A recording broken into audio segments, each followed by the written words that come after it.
Medicos, I am Dr. Ankita Lanawat and welcome back to my channel The Learning Medico. So, as you can see in the thumbnail, आज हम देखेंगे What I can do as a medical student. So, ये सवाल मुझे हर time आता था, first year, second year और third year तक भी आता ही रहा. एंड फाइनली फाइनल ईयर में मेरा सॉर्ट आउट हुआ था. तो मुझे प्रॉपर गाइडेंस नहीं मिल पाया था मेरे फर्स्ट और सेकेंड ईयर्स में जो मुझे मिलना चाहिए था. एंड मुझे ऐसे लग रहा था कि ये सवाल हर एक मेडिकल स्टूडेंट को पड़ता है कि यार मैं क्या करूँ. हाँ, मुझे पढ़ना है बट पढ़ने के साथ मैं क्या करूँ. तो मैं जब भी अपने सब्सक्राइबर से मिलती हूँ, मेरे सेमिनार्स में कहीं भी हम मिलते हैं, तो मुझे बहुत लोग पूछते हैं कि हमने क्या करना चाहिए, आप उस पर एक वीडियो बनाओ. तो आज हम देखेंगे what I can do as a medical student. So first year में आप तो पढ़ना बहुत ज़रूरी है. तो फर्स्ट ईयर में आप पढ़ो, एंजॉय करो, अपनी फ्रेंड्स के साथ एंजॉय करो, अपनी कॉलेज के फेस्ट एंजॉय करो. और फर्स्ट ईयर में मुझे नहीं लगता कि आपको कहीं बाहर क्लिनिकल या फिर कुछ और करने की ज़रूरत है. सो फर्स्ट ईयर में I think studying is quite enough. तो कुछ और करने की ज़रूरत नहीं है. फर्स्ट ईयर में अपने पढ़ो एंड बहुत सारा पढ़ो. देन आगे अगर आप कुछ करना चाहते हो तो आप दो चीज़ें कर सकते हो. एक है observership and the second one is the RMOship. तो पहले हम आरएमओशिप के बारे में देखते हैं. आरएमओशिप में क्या होता है, आप किसी प्राइवेट हॉस्पिटल में एज एन आरएमओ ज्वाइन कर सकते हो. And they even take students for the night duty. तो आप नाइट ड्यूटी कर सकते हो. नाइट ड्यूटी में कैसा रहता है, आप रात के 10 से सुबह 8 बजे तक की ड्यूटी कर सकते हो. तो उसमें क्या होता है, you can sleep for some hours. तो कुछ घंटे की नींद भी होती है. सो आरएमओशिप में क्या है, आप एक हॉस्पिटल में काम कर रहे हो, आप वहाँ पर पेशेंट्स देख रहे हो जो वहाँ पर आईपीडी है, मतलब जो एडमिटेड पेशेंट्स है वो देख रहे हो.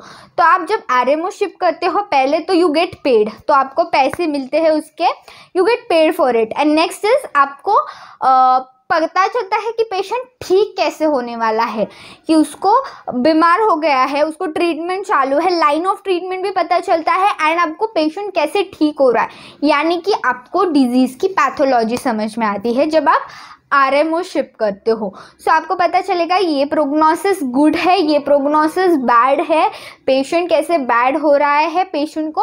और काफ़ी सारी जो आईपीडी में प्रोसीजर्स होती है वो भी आपको देखने को मिलेगी. अगर आप जहाँ पर काम कर रहे हो वहाँ पर वो होती होगी और आपको वहाँ पर इंक्लूड करते होंगे तो आपको देखने को ज़रूर मिलेगी. सो ये होता है आरएमओशिप में. So I have mixed views about RMOship, वो मैं अपने लास्ट वीडियो के लास्ट पार्ट में बताऊंगी. Next is the observership. Observership में आप क्या करते हो, ऑब्जर्वेशन के लिए जाते हो, you don't do a job over there. तो ऑब्जर्वरशिप में भी 3 टाइप कर सकते हो आप. तो पहला है एलोपैथिक यानी स्पेशलाइज्ड क्लिनिक. एलोपैथिक के स्पेशलाइज्ड क्लिनिक यानी कि अगर आप किसी कार्डियोलॉजिस्ट के पास जाते हो तो आपको वहाँ पर सब कार्डियक के पेशेंट्स देखने को मिलेंगे, हाइपरटेंशन के पेशेंट्स देखने को मिलेंगे, वो सब मिलेगा. अगर आप मेडिसिन वाले के पास जाते हो तो आपको सारा ओवरऑल देखने को मिलेगा. गायनेकोलॉजिस्ट के पास जाते हो तो आपको गायनेक के, एएनसी के केसेस देखने को मिलेंगे. So this is specialised clinic. तो आपको वहाँ पर स्पेसिफिक डायग्नोसिस सीखने को मिलेगा, स्पेसिफिक इन्वेस्टिगेशन सीखने को मिलेगी and specific line of treatment, मतलब इसमें ये ट्रीटमेंट होता है, जो स्पेसिफिक ट्रीटमेंट है वो सीखने को मिलेगा. ये हो गया एलोपैथिक का specialised clinic. Then you can also do a general practitioner के पास ऑब्जर्वेशन. तो जनरल प्रैक्टिशनर के पास जो है जीपी, मतलब जो हमारे फैमिली डॉक्टर्स रहते हैं ना, सर्दी खांसी बुखार, जो पेशेंट स्टार्टिंग में हमारे पास आने वाले हैं ना वो आते हैं जीपी के पास, जो आते हैं वही, तो उनके पास कर सकते हो. तो आप अपने तो आप वहाँ पर डे टू डे पेशेंट्स कैसे मैनेज करोगे ये सीखने को मिलेगा आपको.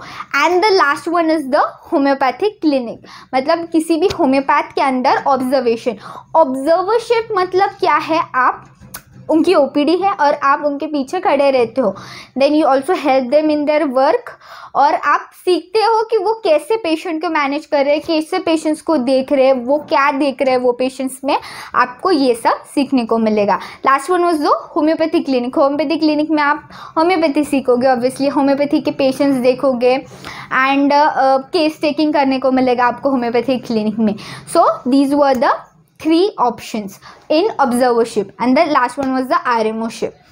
Now what I did, तो मेरा ऐसा था कि मैंने सेकेंड ईयर में लॉकडाउन हो गया था, so I started my YouTube channel, और उसके साथ ही मैंने एक होम्योपैथी क्लिनिक पे ज्वाइन किया, बिकॉज मैं पहले से ही क्लियर थी, लाइक मेरे फर्स्ट ईयर से ही BHMS में आने से भी पहले क्लियर थी कि भाई मेरे को तो होम्योपैथी की प्रैक्टिस करनी है, I want to practise pure homeopathy, I was very much clear. तो मैंने तो पहले ही होम्योपैथी क्लिनिक ज्वाइन कर लिया था, तो मैं शाम में होम्योपैथी के क्लिनिक में जाती थी, दिन भर मेरा स्टडी वो सब करती थी, कॉलेज करती थी, and it was lockdown so college भी ऑनलाइन था, और शाम में मैं होम्योपैथी क्लिनिक करती थी। मैंने ये मेरे सेकेंड और थर्ड ईयर में किया, फर्स्ट ईयर में मैंने कुछ भी नहीं किया। एंड फाइनल ईयर में मैंने क्या किया, मैंने स्पेशलाइज एलोपैथी क्लिनिक्स जो होते हैं ना, मतलब मैंने न्यूरो का OPD किया, मैंने मेडिसिन की OPD की, मैंने रूमेटोलॉजी, डायबिटोलॉजिस्ट जो रहते हैं ना उनकी OPDs की, गायनेक की OPD की, पेडियाट्रिक की OPD की, क्योंकि मेरे को स्पेशलाइज सब देखना था कि ये इनके OPD में क्या करते हैं, वो जो स्पेशल इन्वेस्टिगेशंस रहते हैं, जो भी डिफरेंट रहता है वो मुझे सब देखना था, इसलिए मैंने वो सब किया था, स्पेशलाइज किया था।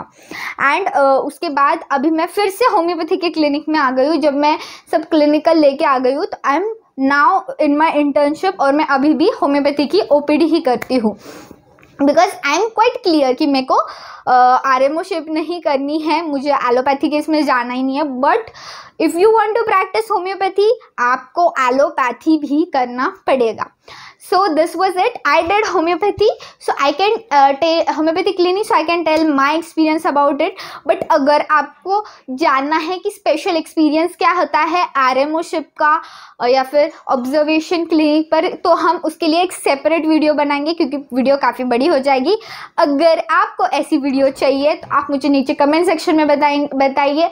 अगर आपके बहुत सारे कमेंट्स आ गए, और अगर आपको वीडियो सच्ची चाहिए कि RMOship में कैसा एक्सपीरियंस रहा, तो मैं अपने फ्रेंड्स के एक्सपीरियंस ज़रूर कैप्चर करूँगी, जिससे आपको पता चलेगा कि उनका एक्सपीरियंस कैसा था और उन्हें क्या सीखने को मिला।